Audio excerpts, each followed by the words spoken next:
I feel like I'm in a jazz club with that intro. Isn't that fun? I I envision Frasier. Maybe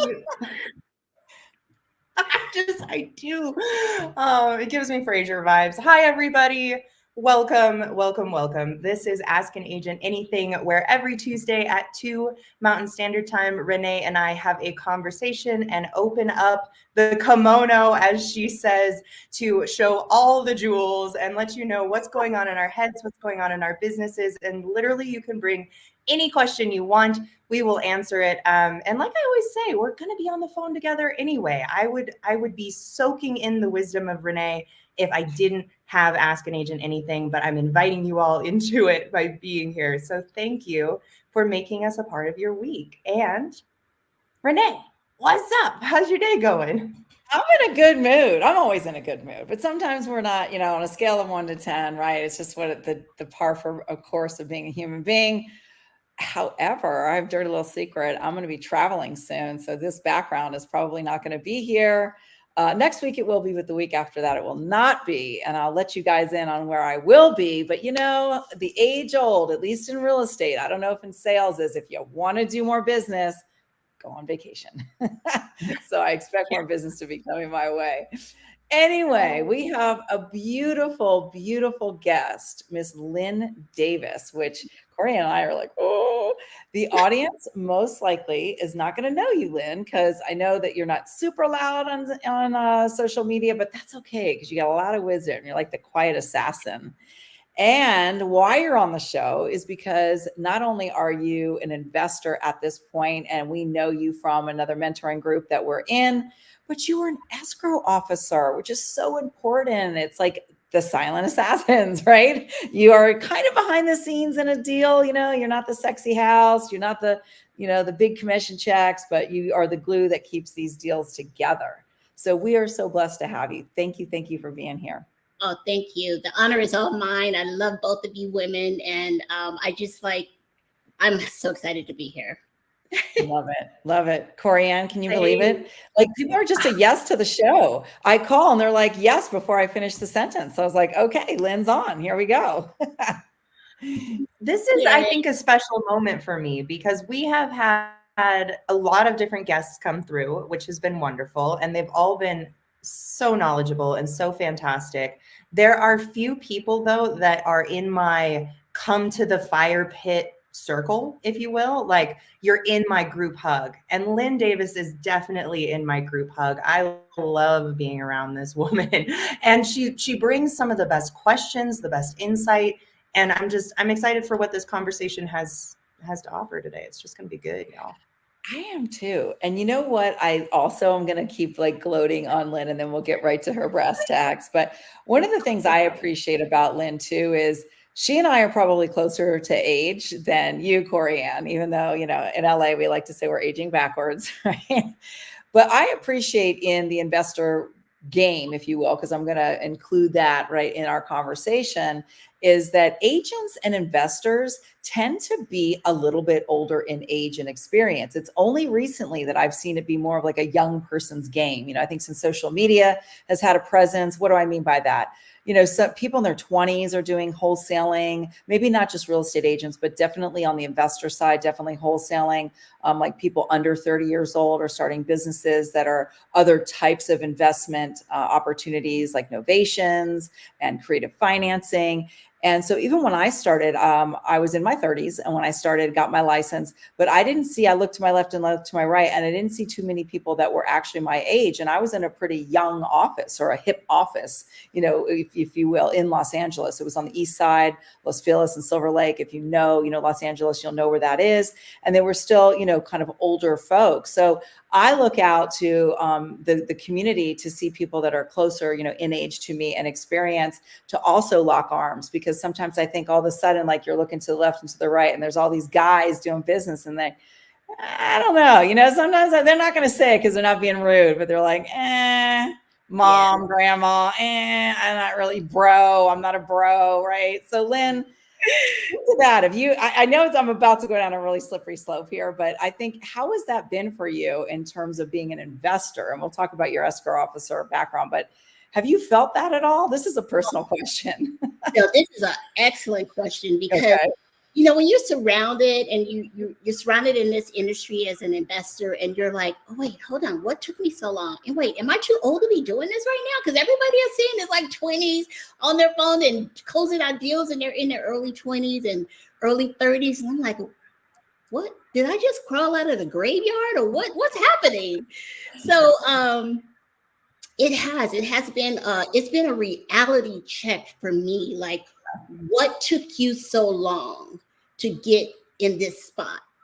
Even though now the youngs are leading this industry, right? But hey, we're right behind them. We may be old in age, but I'm working out so that I can keep up. That's right. Energized, But I don't know, you may want to guess my age. I don't know, it really doesn't matter, but it's just the fact that sometimes in life you get that, that's what I'm supposed to be doing. This is what I'm supposed to be doing. And it's sometimes the young people are the ones that make you have a reality check on what's taking you so long. Get in here, make the money, build those relationships. So it's been inspiring to me to see the young lead us along, because, hey, I'm like, you're right. If they can do it, I can do it. There's no age limit. So here we are. And that was one of the reasons I got into real estate too, right? Because we forget sometimes, Lynn, we were 20 something too once, right? And I remember breaking things and, moving fast. And what I appreciate about where I'm at right now is I've touched a couple of fires, especially with my workaholicism, which a lot of entrepreneurs have. I really do have it. It's a thing.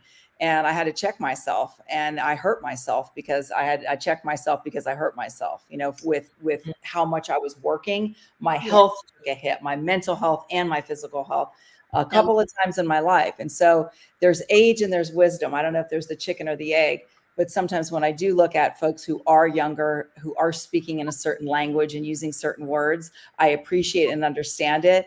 And I'm not signing up for it. There's a different way to do it. And sometimes, we get kicked to the curb a little bit because we're not in hustle mode, and we could stand to have our wisdom be heard upon. But when you're moving at a mile a minute, when you're in your 20s, it's hard to hear. So, there's nothing wrong. There's no wrong here. I just like to bring this conversation to a head because you are kind of older in age, like me, to have this conversation so that people that are rewatching this not only see you and probably think, I relate to this woman, but let's call out the elephant in the room, especially within the investor world, not only as a female, but also due to age. And I just appreciate your comments on that. So thank you. No, it was well asked, and it was well framed for you to ask. Because even when I go to meetups, or any kind of real estate activity or event, it's always the young people that are ahead, and you're like sitting in the background, and you're like, wait a minute, hold up. I'm the one that has all the life experiences. So what's wrong with you? Get up there where they are. Get in that front seat, because they're up there absorbing all that information. But although we're have wisdom and life experiences, it's our time too. We can all do it, but respectfully do it. Exactly. I love that we're talking about this, because I don't care your age group. You've had this thought, whatever it might be, whether it's I'm too young or I'm too old or why am I not there yet? It is always coming up over and over and over again when we can see the mountaintop we're trying to work towards, and we're still kind of like stuck in our current reality. And so I think this is such a huge reminder for everybody that's listening, that like even these beautiful ladies who have had multiple different careers and now hit another one where they're also shining and doing amazing things are experiencing that same feeling of, is this right for me? Because I'm not there yet. Yeah. Crazy. I love it. Beautiful. Yeah. It's not supported enough. I think it's, social media, there's some of this conversation I hear more specifically in the spiritual realm. I follow a lot of that. I follow a lot of different types of people, and I hear that, maybe as a midlife, you've had a spiritual incident. I don't like to call it crisis, but a shift. And then you kind of have these wake up calls. Your parents are getting older, maybe health issues.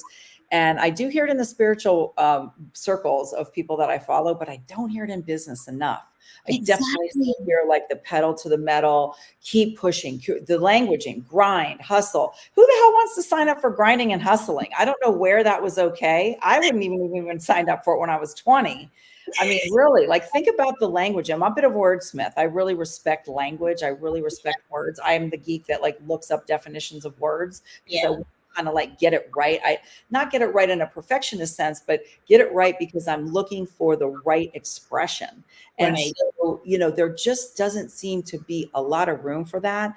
And I say this respectfully that, you know, men and women are very different and we do things differently. I was recently speaking to a friend of mine and she has a male business coach. And the coach had said something to her that was in essence a very masculine response. And one of the responses was, essentially, you know, what he was saying is forget your emotions and just keep moving forward. And frankly, as a woman, that is the worst thing you could say. I mean, we do operate from our emotions, even though we may have a creed that we go by that we don't, you know, we might react from emotions, but maybe we don't lead our life from emotions. That's very different, right? Like a lot of people have spirituality. Some people have the Bible, you know, it's like a creed, like things that you just fall back on so that you're not all crazy reacting. That I understand. But when you're speaking about like making decisions and intuition and business and things like that, this is a topic I don't hear enough of. I hear maybe Brene Brown or a couple of other people talking about trauma and things like that. But man, I don't know. I'm kind of on one right now. I didn't start the conversation like this, but it's a missing link. And it's also a missing link at a certain age. You know, there is ageism out there, even though it's social media and everyone's invited to the party, there's still ageism out there. And it's not talked about enough. So perhaps this will be a part 2. I love it because it's funny how we're on this subject too, because I was just talking to another real estate group of friends of mine that's in another investment group, and it's all women. And we're talking about what took us so long or why we now realizing that this is where the stage of our life that we should be. Mm-hmm. And it's like, we're loving it, but it's like, what happened, you know? But who wants to go back and realize, like, trip over what we didn't do, but now we're here. And now it's time for us to take the leadership and move forward and do the things that we need to do. That's beautiful. That's in real estate.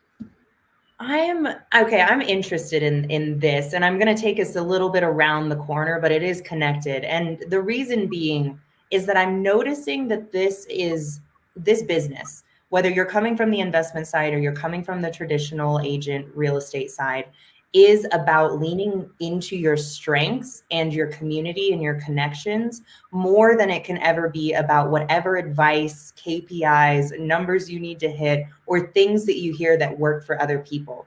And one of the reasons I bring this up is I'm currently working on going under contract on what's going to be a great deal and is going to help this little old lady who's been in pre-foreclosure for a year and a half now, basically stop her auction date. I did not talk to this seller initially. In fact, somebody came to me and has spent about a month chatting with her and having the conversations, and she's really wonderful. And the more that I recognize that there's no way I would have been able to breach this conversation with this seller unless I was a little old lady, just like the lady who brought it to me. I'm recognizing, I'm like, I wouldn't have been able to create this kind of deal. It needed you specifically because she trusted you because you're like her. And she's like, this is my niche now. All I want to do is reach out to basically people who have been a little bit swindled by their loan officer and are now figuring out that they're going into pre-foreclosure. And she has something that's like, I couldn't do, only she can do. So I guess I'm taking this into the conversation of even in maybe that stage of life that I'm not yet in, you have a superpower that I can't touch. And I'm curious, what have you found as your superpower coming into this industry right now? For me, is that a question for me? Yeah, go ahead. Yeah, for you, or any response, honestly, to that very long-winded thought. I love that. No, I love that, Corianne, because even with that thought, I have turned my investing into a different kind of approach. It's not, I talk to real estate agents different now. I talk to, if I'm doing a direct to seller, I talk to them different now because I have the experience. I have lived their life that they have lived. And I've been there that in the dream that they want to accomplish through as a real estate agent. And because I have so many years of experience in the escrow industry, real estate industry, over 40 some years, I'm able to approach those conversations very differently and adultly, like, from a level that I'm not talking to you because I want something from you. I'm talking to you because I want to help you, because I've been there, and I want to know, what can I do for you that can get you out of your situation, or even help you advance in your real estate sales, that I can lend my knowledge to help you advance your way into creating more deals for you. Or even if it's a seller. I had a conversation with the seller the other day, and it was a pre-foreclosure, because I decided, okay, I've been there before. I've been in foreclosure, and I know how detrimental it is. I know it's a crushing thing to do. And I was talking to a lady, and her husband left. She had nobody, like literally nobody.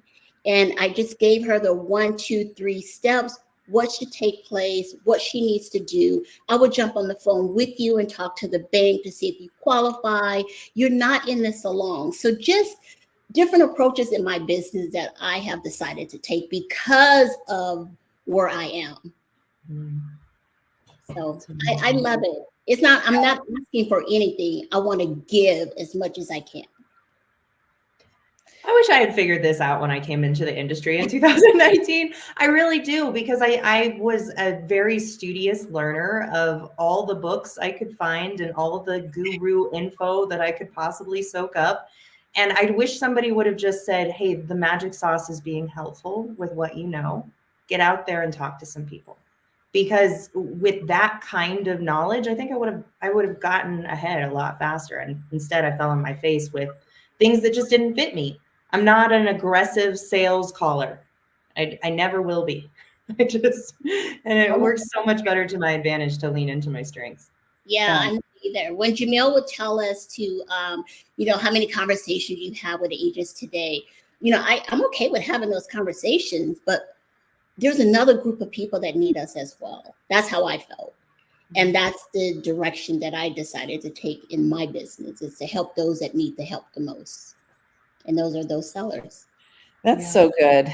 And, for the theme, and tying it into Ask an Agent Anything, for the people that are listening, either as agents or investors, or just kind of listening to the topic at hand, no matter what age you are, right? Because I know when Lynn and I were growing up, I can't even believe I'm saying this. This makes me feel like I'm 100 years old. There was no internet. The stinking internet was the library. And so to find your people, it took a minute. It was like a radio ad or a newspaper ad or what have you. It just took a little bit longer, right? So now you have more access to information. You can really niche down on the internet. You can hashtag, you can go to specific pages, right? But what hasn't changed is, with age and experience comes permission.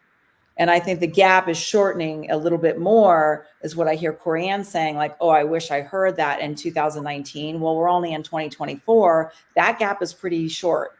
For Lynn and I, it's taken decades practically, because we just didn't have access to the information. And the internet, by the way, is damn near a teenager. I know it's been around for about 25 years, but the way that it's, at now, the accessibility of it now is still pretty much a teenager. It's like maybe 15, 18 years old. And so, it's permission. You find your lane and you go with it. And just like as you grow as a human being, I'm not the same person I was in my 20s or my 30s, even in my 40s. And it's like, who am I going to be and who am I going to serve? So as much as I was saying, people in your 20s, look, if you're in your 20s and you're in hustle mode and you're in build mode and that's your energy, then maybe go with it, own that. And you will do business with hustlers and grinders. Mm-hmm. Most likely are not going to do business with little old ladies that need your help, because they're not necessarily going to resonate unless you have that energy. Corianne is younger than Lynn and I, but Corianne has that energy. The audience probably feels that. And if that's what speaks to you, go with that. I haven't been through a pre-foreclosure, but I've had probates. I've been through a divorce, so when somebody is coming at me who's like dying on the vine and crying their eyes out while they have to sell their house because their husband or their partner are divorcing them, and this is a house that they got married and then bought, and that's not the future that they thought they were living into, I can hear that. Yes. And so ultimately, what I would love for the audience to really take away from this part of the conversation is, people are going to feel your energy and feel your sincerity. So it doesn't really matter if you're listening to all the gurus, and the standard operating principles like talk to so many people and all that matter, because it is kind of a numbers game out there. But figure out who you're going to talk to and who you're going to be while you're making the numbers. Because at the end of the day, at least real estate specifically, if not sales in general, is a people business. And people want to do business with people that they know, like, and trust, and also vibe. Yeah. So don't put a square peg in a round hole. If you're a bro and you're 20 years old, go do business with other bros. But don't also discount the older people in the room, because if you're trying to grow and expand your business, they may be able to fill a niche within your business that you can't. So again, don't discount, anybody who you seem is older in the room, and don't go just do business with a whole bunch of bros. Yeah, or have that answer that you're looking for. Mm-hmm. Yeah. 100%. I mean, you best believe as soon as I realized that Renee is actually her name, funny enough, is good at going to pre-foreclosure, I'm like, get in here, Renee, come in here. I'll help you, because you don't want to have to deal with the numbers. You don't have to deal with the contracts. And I don't want to have to deal with the 3, 4, 5 hour long conversations that are necessary to gain trust in this situation. So, yeah. I mean, if there is nothing else that our audience could take away today, please just be reminded that other people can bring value to your business. And it's just about asking for what you need and then being able to put those puzzle pieces together. And just sort of speaking to the agents on this side of things, my goodness, y'all, get on the train of collaboration, because the amount of agents out there that are just going to hit you back with, I don't need you unless you're the kind of luxury client I want. And I'm like, well, you might want me, because the next time you run across a luxury property that's falling to pieces, I actually know somebody who's going to be willing to pick that up for the amount of cost it's going to take. And I just see that happen so often, is this like close down of, I don't want to work with you. I've got my own thing going on. And I'm like, this is a collaboration business. If you want more deals, if you want more checks, you really ought to say, hey, how can I work with you? Whoever it might be, whether it's somebody in the room or somebody on your text messages. Hey, I love that, Corianne, because I was doing my calls this morning, and I was this guy, he just kind of brushing me off, a real estate agent. And I was like, hey, this is Lynne, da, da, da, da, da. And he was like, yeah, what's up? And I was like, first of all, I'm so sorry you're having a bad day. It sounds like you can have your coffee. Is there anything that I can do for you to make you cheer up? And he just busted out laughing. And I said, I don't want, and he was like, oh my God, I'm so sorry. And I said, it's okay. I get it. You probably get 1,000 of these calls, and here you get another investor. He said, but you know what? The investors that have been calling me did not have a sweet voice like yours. And you just made my day. And I was like, oh, well, thank you very much. Yeah. So,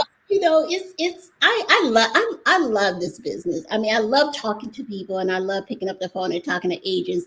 It's not about me calling them and say, my first thought is, okay, I'm gonna call them to see if they have any off-market properties.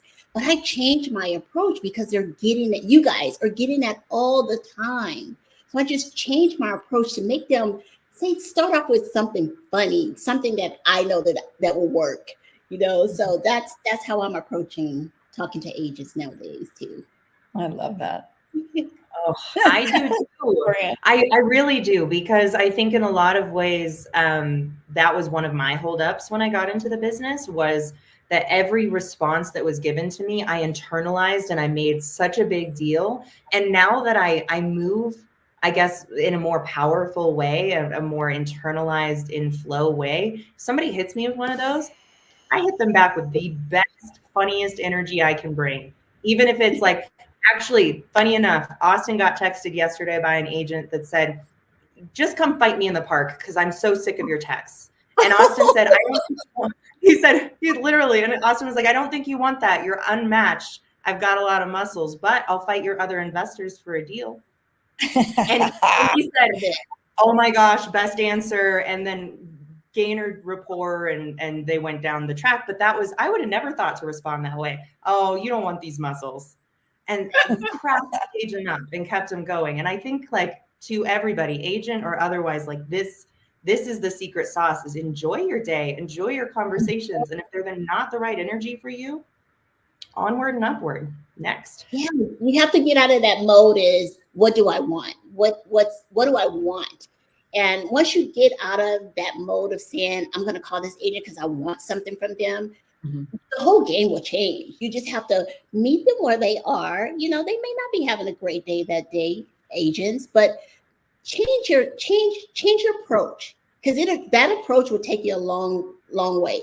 Now, that one particular agent that I talked to this morning, he texted me back and said, hey, I may have a deal for you coming up, so stay tuned. I'm like, if I'm not have broken that mode and say, hey, you have a bad attitude, you know, he probably would have never acknowledged me, but he was like, you just made my day, so I may have something for you, so stay tuned. I was like, thank you.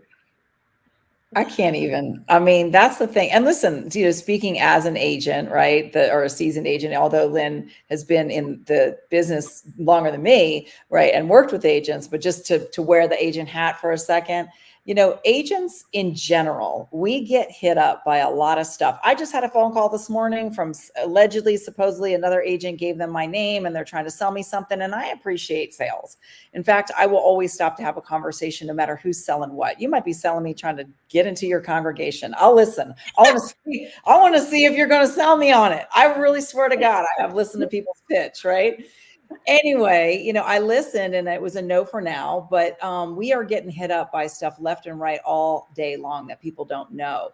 And so it's like, what is this? What? Like, we're kind of like, what? You know, that's our internal dialogue. So as Lynne is saying, if you can make it funny, if it's what about me, not what about you, like, what do you have for me? Oh, do you have any fix and flips? Guys, honest to God, that still works, but we have heard that for probably the last 5 to 7 years on the whole. It's getting a little old. So I'm just being real. You know me, I'm the real one on here. So pick a different first sentence, like what's in it for them, or be a little funny, or bring, you know, yourself to it and just see how it shifts. So I'm stating the obvious, but you almost can never hear the obvious too much because we're so busy, like trying to do our numbers and get the next deal and get on the rabbit train about it. And you forget that you're actually talking to another human being that's getting hit up a lot all the time. And now with this National Association of Realtors stuff, people are scared and pissed off. That's who you're calling, scared and pissed off, if you want me to keep it real. And so when you guys are out there thinking like, why are agents so bitter and angry right now? Because they're scared and pissed off. So come at it, you know, from a different approach. And I guarantee you'll have a different answer, just like Lynne did. Yeah. Agreed. Yeah. So talk to us, switching gears, about escrow. We've not actually had an escrow officer on the show. And for those people that are watching, because this is on YouTube, right? So it's going to be evergreen. Some people don't technically know what escrow is. Now, I think you were an escrow officer in the state of California, right? That is correct. Okay, so we're an escrow state, but clearly because you were an escrow for so long, maybe also speak to like what title is, because somebody may be listening to this that lives in like a title state and not exactly know what escrow is, but they're essentially two in the same. Yeah. But please have at it. Like, share with us kind of why you got into this, why you went into escrow instead of maybe another arena. You know, what had you stay for as long as you did? Because that's a very detail-oriented part of the job. You know, you can't drop the ball in escrow. And we'll start there. And I've got a couple other questions, but please set yourself up. So go ahead. Thank you again. Thank you for this platform. So I got into escrow when I was age 16 or 17. It was a summer job. My sister, who I looked up to for so many years, she was an entrepreneur. She had owned her own real estate company back in the day, Century 21 AMS, and that's where I got started. And she wanted to open up an escrow department where they have the flow of everything controlled into one unit. And I was like, oh yeah, I'll do that. So I started answering telephones. And what escrow is out there is escrow is a neutral third party. And what they do when you sign your contract with your agent, buyer, seller, they deposit into escrow. We are the ones that take in all the money, make sure the contract is, followed through. And we close out your deal. So I climbed that ladder throughout my terms. I was like, oh, this is something I really want to get into. Like, it seems very interesting. And so my sister had hired a lady, Lois, may her soul rest in peace. She hired this lady that was very knowledgeable in escrow in the 80s. And she trained me and she trained me and trained me, and she told me all the do's and all the don'ts. And that's, at that time we were typing escrow instructions. We had the carbon paper and rolling in typewriters that, you know, we had to type. Yeah, we had the IBM typewriters typing out escrow instructions, typing out receipts and HUDs and closing statements and things like that back in the day. That's how old I am. And but it became fun because it was about serving the people and making sure that deals got done right, and the accuracy and how you became a part of a new buyer's dream. So that just really just like captured my heart and my soul. And I just grew to love it. And I learned so much. I actually taught myself a lot of it. I do commercial escrow. I can do multifamily. I do regular land. I can do, I can probably be a TC if I wanted to. Back in the day, we did the wrap transaction. So I know Pace now, they call it the sub 2 and the wraps and creative finance. And I probably can do all of that. I can do escrow with my eyes closed, basically. Sometimes I have nightmares of me not being there anymore, but I'm over it. But climb that ladder, I worked on high rises. I worked on new developments. There's condos in Long Beach that I remember I was on there with a developer back in the day and was there when they built it from the ground up. And the ones in Westwood built from the ground up. So I've been around a long time, and I would just immerse myself in the knowledge of the people there that was in the industry, and just felt like this is something I want to do. This is something I want to serve. And this is what, when I do it, I want to be the best at it. So I just started building until I became a senior escrow officer and ran my own office and desk for a while, and connecting with the real estate agent, connecting with title reps, because the agents were the ones that really fed you business. When you talk about going to get business, I had to hit the pavement, like the sidewalks, with my little baskets of candy and talking to real estate agents, going from office to office when we were allowed to go into offices back in those days. And just tell them, you know, what I did, how I can serve you, how I can make your transactions better, and just really sell myself on it. And that's how I built my business over the years, and just became one of those top persons that built a name for myself. And I have a very good reputation. People call me now a legend in the industry because I've been in there so long. But I recently retired in December. Sometimes I feel like, oh my God, I just want to go and I just want to go and help that person with a transaction. Like, you know, service to me was everything. I pride myself on service to real estate agents. I mean, I don't know what they're doing nowadays, but service was everything to me. And that's what I did. I labeled myself as the service senior escrow officer here in Los Angeles, California, your Southern California go-to girl. And that's what I did. Now, for those who don't know what escrow, you may be in a title state like Northern California. Title is different. Title, well, in Southern California, we work, there's two. You can go have escrow and you can have title. So there's two that work together. And in Northern California, I think it's just title, or if other states are just title, and you just deal title, you just deal directly to title throughout your entire transaction, where you don't really have an escrow, or they may have a small desk for an escrow. So there's two. It depends on where you're located. But you always want to build a good relationship with your escrow officer, and escrow officer always want to build good relationships with their agents. And it's teamwork. You work, you become problem solvers, and you help them get through their transaction. And just what's missing, you're the missing piece. You're the piece that helped them close their transaction. And that's what I really miss, because I used to pull some magic out the hat with my title officers, and just like, they know I'm good for certain things, a lot of things, and they would just work with me and close those special transactions. Renee or Corianne may have a transaction that has to be closed on Friday. And, you know, sometimes I would jump in my car just to go get a signature, just so I'll know that it's done right. And just as long as I have that money in my file and have a special recording going on, man, I love it. That was it. That's all I needed to do was just show the agents that it's not hard. It's just all putting together with that person that know how to get things done.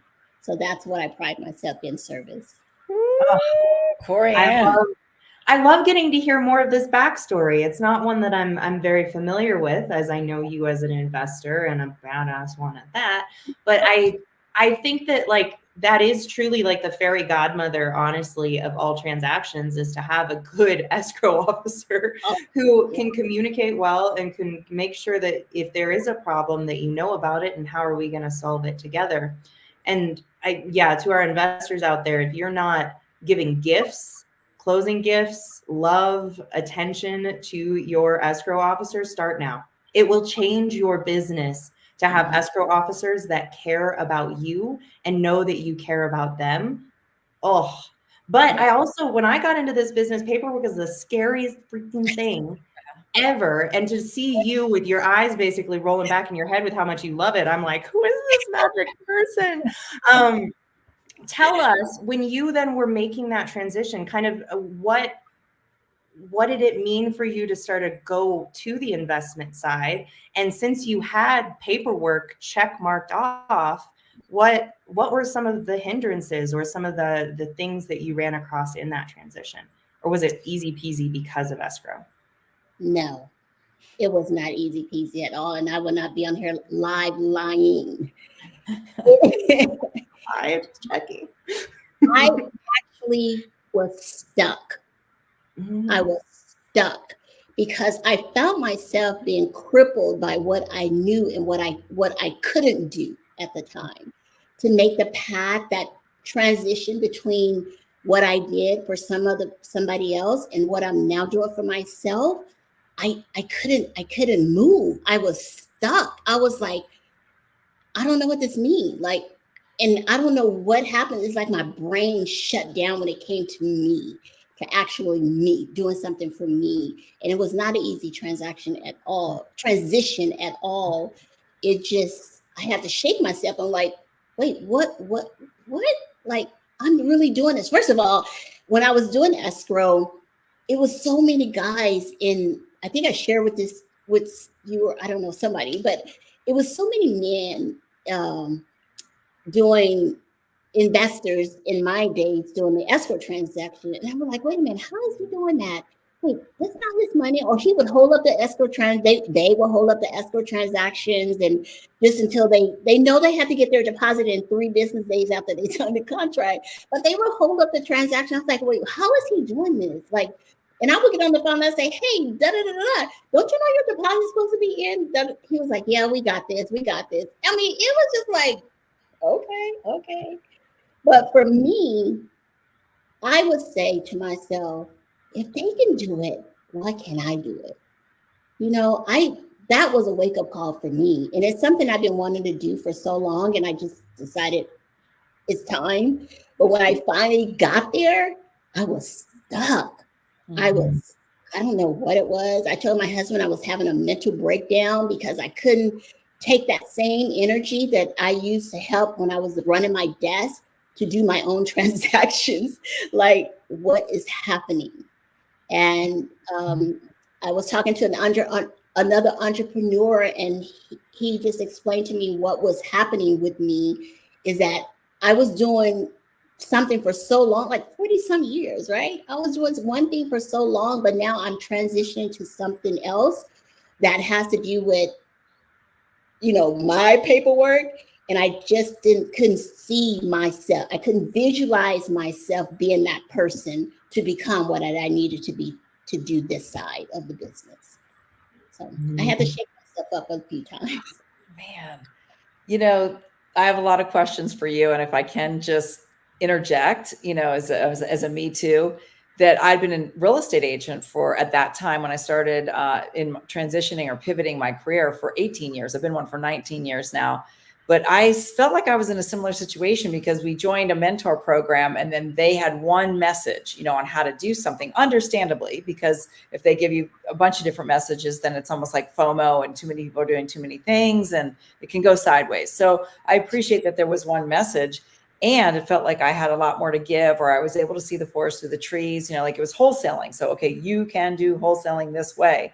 And I thought to myself, wait a minute, there's all these other opportunities, that these puzzle pieces. What if somebody's a teardown or a small lot developer or ready to issue an RTI, or in Los Angeles state, well, I should say the state of California, like the value add stuff, the SB8, the SB9, and I was like, wait a minute, there's so much left on the table. But what I kept hearing the message of, wholesaling. So Lynne, to your point, is it took me kind of like my first year of being in the mentor program. I mean, truth be told, where I wouldn't call it confused. That's too strong of a word, but it was like, where am I going to be here? And that's the blessing and the curse of kind of having had, time under your belt or another career or whatever, because now you have all this information versus go back to age. When you're like 20 and somebody just says, run in that direction and go, you don't really question it. You don't have that much life under you. You're just like, okay, I'll go that way. You told me go that way, I'll go that way. We have, 30 years, 40 years on top of that. So it really took me something to find my path. But once I got in it, now I own it. And now I just own it. Even if other people are telling me, no, that's not a deal. I know what I'm looking at and what I'm doing, because I know who my end buyer is, so to speak. So, I'm just saying that for you. I'm also saying it for the audience, that as we kind of started this conversation based on age and experience, that there's no wrong place to be. Even if you're hearing extraneous messaging and you're trying to kind of find your path because you are making a career change or you are pivoting your career and you're like, wait, what? Sometimes you do need to go back to school a little bit, like probably 3 to 6 months, to just do it their way. So you can have somewhat of a base. And then you realize, okay, let me inculcate what I already know. Even if everybody else is telling you no, you have to really be firm in yourself that is your own path that you're forging. Yeah, it's challenging. That is so good. That is so good, because I had so much information in my head of way to do things, and then I got to wholesaling, and I was like, wait, and that's why I was stuck, because I didn't know how to apply all the knowledge that I had into this one vehicle that was, this is the way. And I was wrestling with myself, and I was like, holy crap, not easy.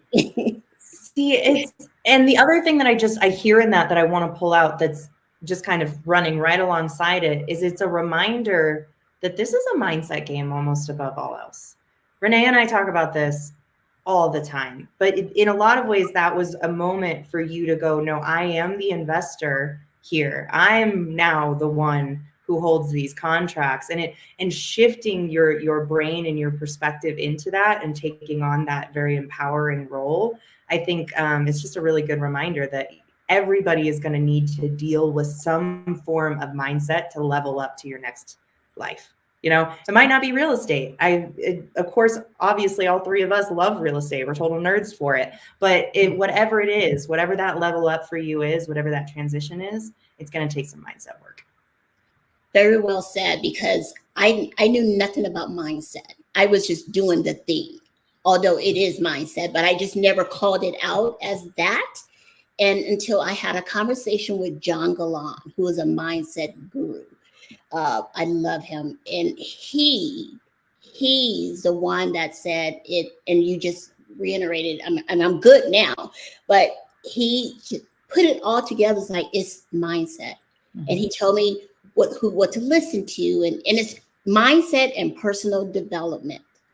Because when you're used to doing things one way, always, every day, for 40 something years, it's hard to break open that superwoman to say, this is who I am with the S on my chest. And here I am showing up as this woman, as this real estate investor. It took some breaking down some old mindsets that I only knew that one thing. But now that I'm here, this is who I need to become. And this is what I need to drop off. And this is what I need to peel back. And this is what I need to learn. And this is what I need to know. And the mindset and personal development it's a game changer. And if you're not doing it, I listen to it every day. Listen to one or two of those mindset, personal development. Get into those and shaping who you need to be. Because if you're just going by the wayside and not like, hey, I got this, something's going to shake you, and you're going to realize what happened. you didn't prepare for it. And it's all about preparing mentally about this game of real estate that we're in.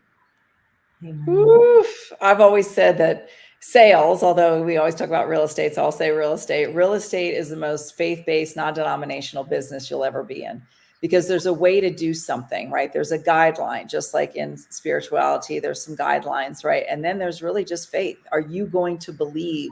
Do you believe? And are you going to believe that it's all going to be working out for you?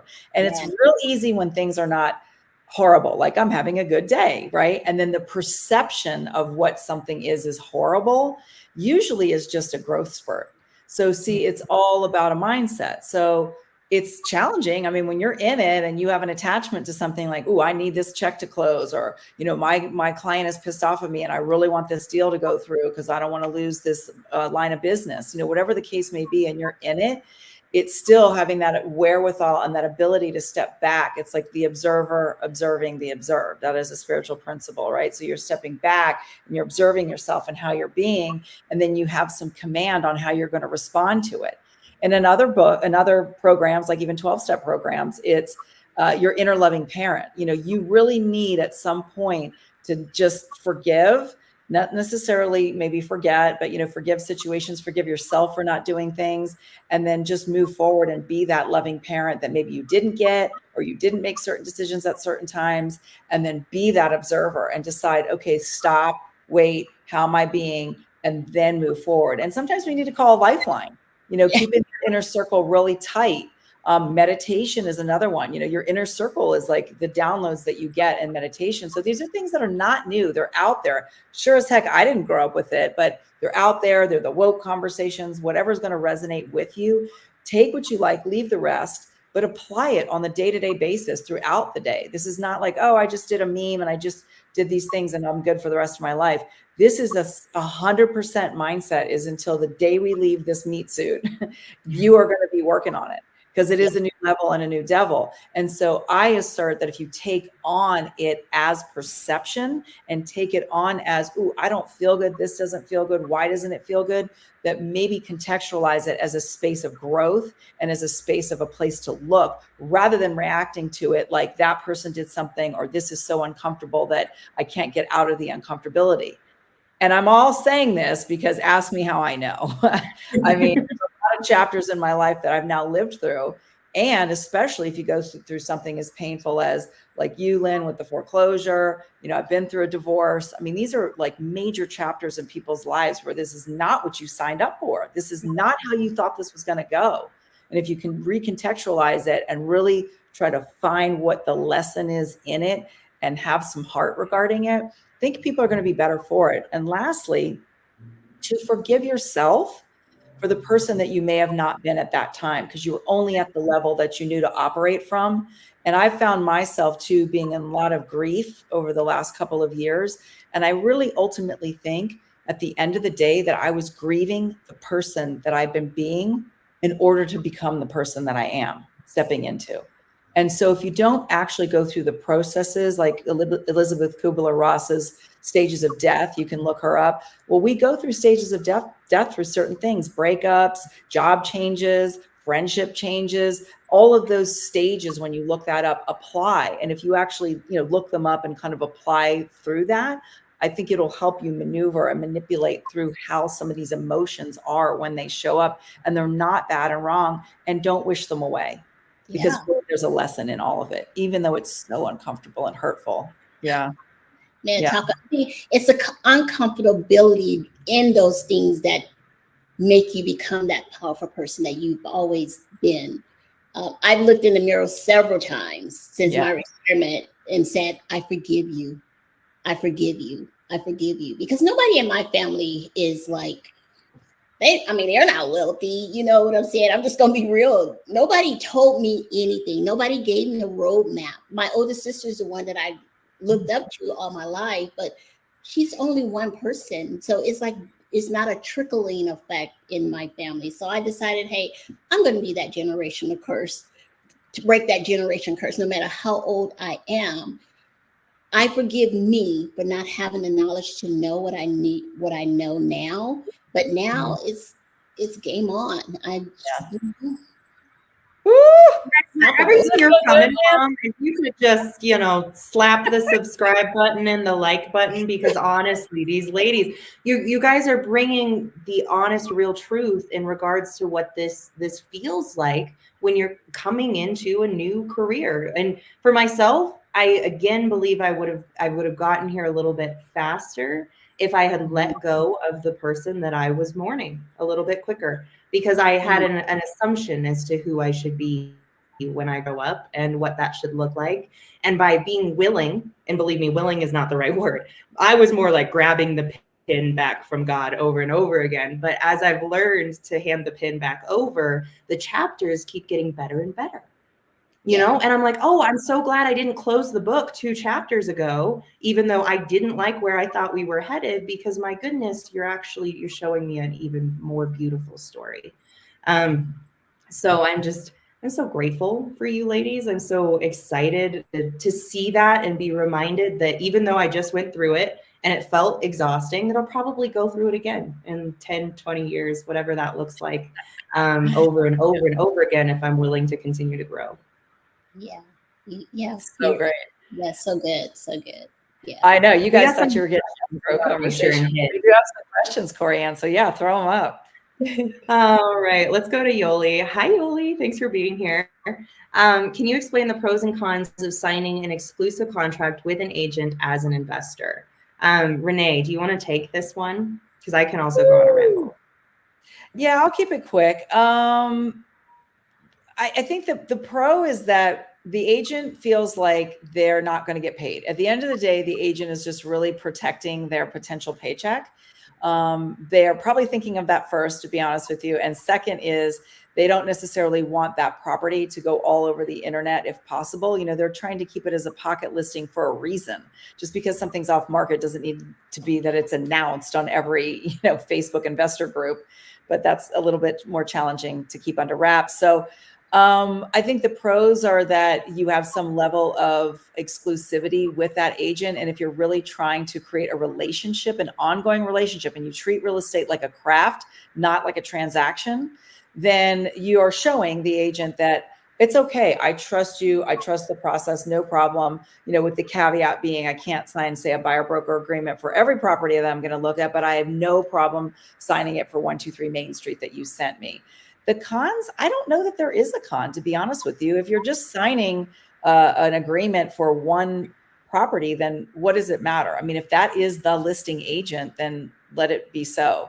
Maybe you can put in the chat like what you might think a con is. And if there's something in that answer I didn't answer in your question, I'm happy to ad lib on it.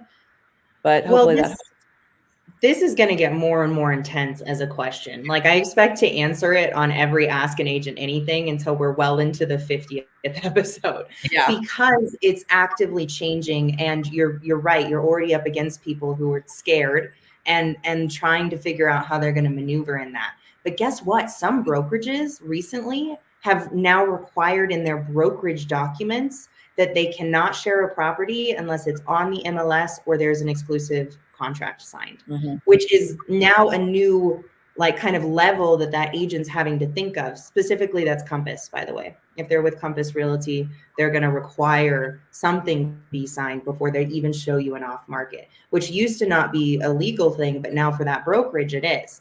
So I say sign away when it comes to these kinds of contracts, but communicate incredibly well and make sure that's in the document. So what I add to all of my contracts is this is based on a first come, first serve basis. If buyer has received the address from another agent, you will be notified immediately and we will not be working together on that particular address. And I just have that in the additional comments so that it's very clear I work with other people. And in most of those documents, I know at least in the Colorado one, it will say, have you signed one of these with another agent? And obviously you need to click will.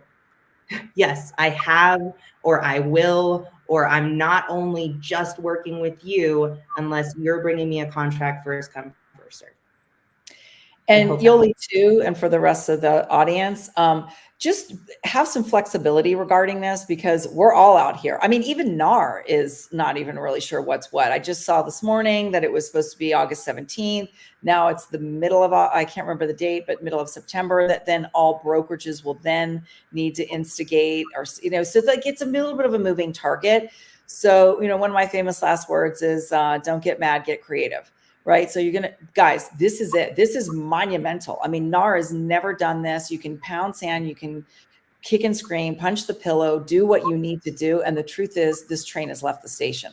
So don't fight it, especially agents that are listening to this. But I'm going to tell you this, that I made a choice early on in my career to primarily work with investors. So this whole conversation to me, it's a little bit of a pain. I'll be honest with you. It's a little bit of a pain. It's another layer. I'm not going to lie. But the truth is that I'm skilled up. I mean, I have no problem saying that. I am skilled up. I'm a student of the craft. So I'm always getting more skilled. That is not a gloat. That is, I've spent time understanding how to communicate, taking communications courses, emotional intelligence, skills and scripts. I swear, I still hear people getting into this business where they're winging it. Guys, this is people's biggest investments. And you know what? As much as I'm kind of annoyed by NAR, that they're doing this, good on them, because it's going to take out the people that are not treating this like an actual craft. For way too long, it's been a handout, and you're going to have to go to work. And so that's more to the agents out there. To the investors, have some patience. If you need to sign a buyer broker agreement, just read the fine print, and agents will respond and understand that, it's going to be on a case by case basis, on an address by address basis. Don't get into an argument about it. If they're really that stiff armed, maybe you need to just let it cool down and come back to another conversation, or just move forward. They're one of many agents out there. Don't try to put a square peg in a round hole. Just let it go. Yes. The inflow. All right, Cali ladies, what's customary at EMD in California? And is there a price point at which it changes? Oh, Miss Lynne, what have you seen over the years? There's not a price point at which it changes, but it is still 3% of the purchase price, right? I know, yes, it's standard 3%. And I know for some investors, for me, I would put on my contract or on my offer sheet that I'm going to put in 1%. So, I mean, sometimes it'll go through and sometimes it doesn't. Yeah. And just expect that you might have a counter offer to that.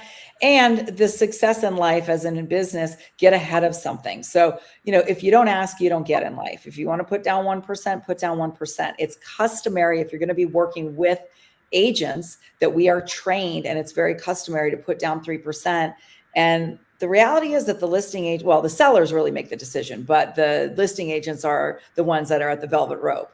You know what I mean? They're the keepers at the club. So you want to get in with the agents. Don't start strong arming and fighting. Just realize it might come to a 3%, unless maybe they've got nothing else on the plate. Okay. So it's on a case by case basis too. Or you can just say, hey, I realize that the EMD is 3% of the purchase price, but do you mind if we start off with 1%? And after inspections, if everything's go well, I can put in the additional deposit. I mean, I usually do that for probates, but you can also do that on the regular residential. And if they say, no, we can't, we need it up front to make sure you're really in the deal, then okay, well, just make sure you do your inspection. And if it's not going to go through, put in that deposit. But if it's not going to go through, make sure you cancel and that your EMD is refundable. Yeah, correct. All Gems. Right. All right. We got one from Joyce, specifically for Lynne. Just curious if it's necessary to have a TC and addition to a title agent. So kind of explain the differences. Yeah. Hi, Joyce. That's a very good question. A TC has nothing to do with your title agent. There's two different people. A TC is basically just handling all your paperwork as the investor or agent. They're making sure your contracts are signed. They're making sure any signatures are missing. They're making sure that title is open, that your EMD is in. The title agent, is totally separate. The title agent is your person that's running the file to make sure that there's no hiccups or there's no judgments and liens and things like that. They're the ones that's making sure that title is clear before you close escrow. So there's two different people. They're not the same. And if you're not good with paperwork, by all means, guys, get a TC. pay that $350 or whatever they're charging you. It's worth it. Mm-hmm. It's worth it. Really Yeah, on is. that comment, if you're new to the business, newer in the business, or for the love of God, if you're a seasoned agent, please stop doing your own file. Just whatever it is, I've spent I've spent like $900 on a TC before, but they really actually were almost more like an operator. They were handling some negotiations and things like that. But let's just talk about what like a standard TC is that you may have to go through 2 or 3 of them, ask around, right? You want to get somebody who does. It's helpful if they understand investments. It's just helpful with the lingo and kind of the pace of things. If they're just traditional retail, sometimes they don't quite understand, but they're a quick study and you can get them on board. But pay the $425, $450 or less. It's usually whatever Lynne said, or somewhere I paid in, like standard now is about $425. It is the cost of doing business in a deal. If you're doing it with an investor, if you're splitting anything, sometimes you can split that and, they'll pay for it like outside of escrow, but you pay up front, the TC. Just stink and do it. I'm telling you guys, I did my own couple of files in the beginning. It's a freaking nightmare. And if you're trying to save $400, go do the amount of money that you're making per hour. Add that up over time, like do, 4, 5, 6 deals. How much are you making per hour? And then decide if you want to actually do your own file. That'll get you out of it. I mean, get a I'm TC. pure giggling right now because this is the universe speaking to me, because I actually emailed who I want my TC to be yesterday and was like, I'm officially over my head because I just have too many paperworks in places where I'm like, I don't want to have to think about it anymore. So that's a huge level up for me, is that I'm officially getting a TC, guys. Oh, good. All right. It's the small steps, but it matters. Exactly. Yeah. You don't have time for it. On to the next deal. Let them handle all your paperwork. Yeah. Yeah. And they are worth their weight. And even if you think it's $400 or whatever, guys, I know there's a lot of younger people here. $400 is not a lot of money. It might seem like a lot when you start. Fine. I know for me as an agent, they did require us. I think it was the first 3 deals. We had to actually split it with a mentor, and we actually had to do the file just so we understood the paperwork. I don't know if they're still doing that in traditional real estate offices anymore or not. So that wasn't the worst thing. But I mean, after that, I was like, oh, Lord, please. This is not what I need to be spending my money on. Anyway, enough said. But yeah, just spend the money. Charge it to your buyers. Charge it to your buyers. Although, Lynne, I'll be a little careful on that, only because I'm rebutting that a little bit, because I do know some brokerages have had the conversation of, it's been a thing within brokerages that you can't just sneaky Pete it on there and not think that, your buyer doesn't know what that is. Ask your broker. Yeah, go ahead. There's usually a separate addendum. It's a buyer's agent addendum, or if I don't know if they have a buyer's agent or whatever, but there's usually a separate addendum where they will put in there the buyer will pay for $395 or a transaction fee, and they have the buyer sign it. But I don't know what's coming up. Just ask the broker. Yeah, it's kind of on a broker by broker thing. It's not a national thing, but I just make sure that people that are listening. Yeah, just give your assignment fee. Let that be a treat to you for your client, from you to your client. Exactly. We're getting close to the hour here. Do we have any other questions? We passed the hour, girl. Like we just chit-chatted right on through it. But I just love that. And I'm so grateful for your time, Lynne.